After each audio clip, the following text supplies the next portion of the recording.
जळगाव जामोद शहरातील रहिवासी परिसरात बिबट्या आढळला। सीसीटीव्हीत बिबट्या आढळल्याने परिसरात दहशत।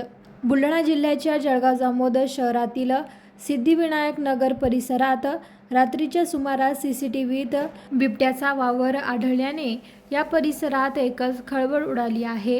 हाच बिबट्या त्यानंतर नगर परिषद इमारतीच्या परिसरात आढळल्याने जळगाव जामोद शहरात बिबट्याची दहशत बघायला मिळत आहे। पोलिसांनी वन विभागाचे अधिकारी बिबट्याला पकडण्यासाठी व त्याचा शोध घेण्यासाठी त्या ठिकाणी दाखल झाले आहे। तर या परिसरात काही शाळा असल्यामुळे काही काळ शाळा बंद ठेवण्यात आल्या आहेत। सध्या वन विभागाकडून बिबट्याचा शोध सुरू आहे।